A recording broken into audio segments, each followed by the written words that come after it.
man lies down in the dark. His breathing slows. His body grows heavy, that thick sinking weight just before sleep takes you.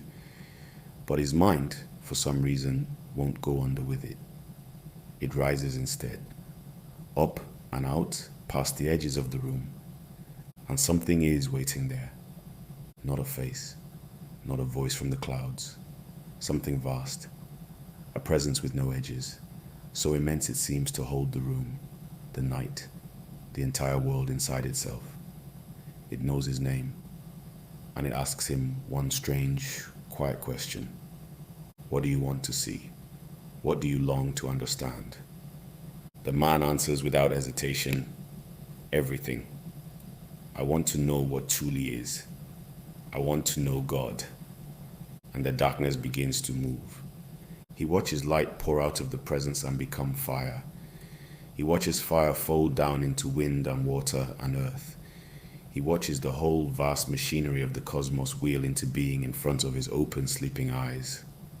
And then, in the middle of all that glory, he sees something fall, something luminous, something that once belonged to the source of all things, tumbling down into matter and forgetting, as it falls, what it was. That falling light, the presence tells him, is you.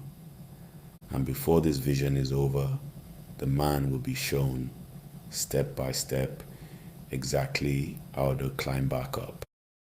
His name is Hermes, and what he saw is one of the strangest and most beautiful things ever written down. The text is called the Poimandres. It is the very first treatise in a collection known as the Corpus Hermeticum, a body of Greek writings attributed to a teacher the tradition calls Hermes Trismegistus, Hermes the thrice great. He was imagined as a sage of almost unthinkable antiquity, a fusion of the Greek god Hermes and the Egyptian god Thoth, the keeper of writing, of magic, and of the hidden architecture of the world. The writing itself is younger than the legend. Scholars place it in Roman Egypt, somewhere between the 1st and 3rd centuries, a time and place where Egyptian, Greek, and Jewish ideas were colliding and fusing into something entirely new. For more than 1,000 years, these texts fell silent in the West. Then, in the 1460s, a Greek manuscript found its way to Florence. And Cosimo de' Medici was so certain it held a wisdom older than Plato, older, some believed, than Moses himself, that he ordered his brilliant young scholar, Marsilio Ficino, to set his translation of Plato aside and translate this first.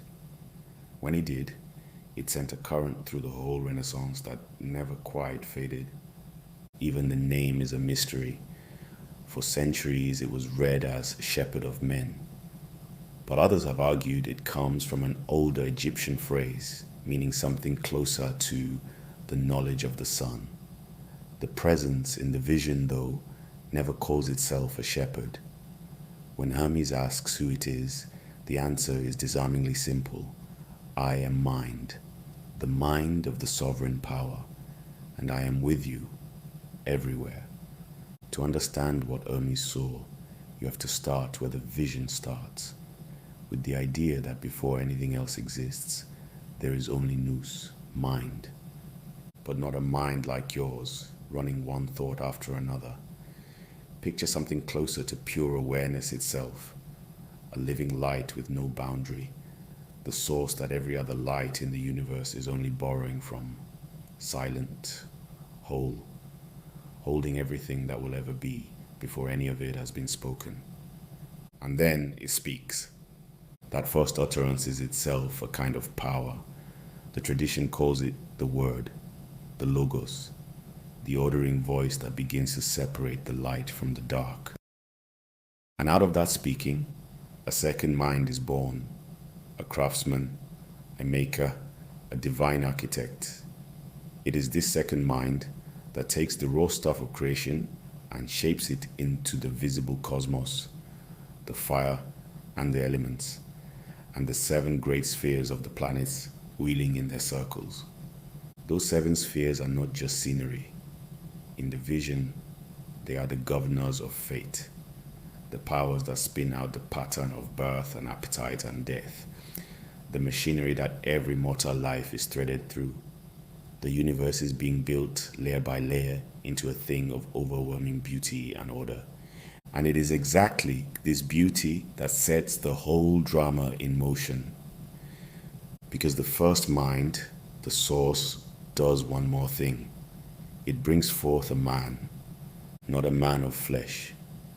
The vision is careful here. It says the man is brought forth, not merely made, brought forth in the very image of the source itself, radiant, whole, carrying all the power and authority of the mind that produced him. And this man leans down to the spheres to gaze at the beautiful world being built below him. Watch this moment closely, because everything turns on it. He sees his own reflection shining back up at him from the waters of nature, and he falls in love with it, like Narcissus bent over the still surface of a pool, entranced by a face he doesn't recognize as his own. Nature rises up to embrace that beautiful image, and the man reaches down to meet her, and they wind around one another, and he slips inside a body of matter. That is the fall. Not a crime, not a punishment handed down by an angry God, a kind of forgetting born out of love, love for the reflection mistaken for the source. And this, the vision says, is why every human being is a double creature, mortal in the body, subject to fate, to hunger, to sleep, to death, and yet immortal in the essential man underneath, made of the same substance as the mind that made the stars. We are above the whole cosmic pattern and caught inside it at the very same time. We never lost our origin. We wrapped ourselves in matter and fell asleep to it. And the light that fell never actually stopped being light. Which brings us to the single word this entire tradition turns on: remembering. In the world of the Poimandres, salvation is not becoming something you are not. It is not earning your way into some distant heaven. It is unforgetting, quietly recognizing underneath the noise of the senses and the pull of appetite what you have been the whole time. And the vision even describes the shape of the journey home, and it mirrors the descent exactly. If the soul fell down to the seven spheres, gathering a heaviness at each one, then the way back is a rising, an ascent, sphere by sphere, in which the soul lays down what it picked up along the way. At one gate, it releases its greed. At another, its arrogance. At another, its deceit, its craving, its fear. Each weight surrendered, each layer of the borrowed self left behind, until what remains is stripped bare and simple and luminous. And at the summit, beyond the last of the seven spheres, the soul finally rejoins the powers it came from and is gathered back into the light, into the very mind that first asked, "What do you want to know?" So what do you actually do with something like this tonight in an ordinary life? You can practice a small, quiet version of that ascent.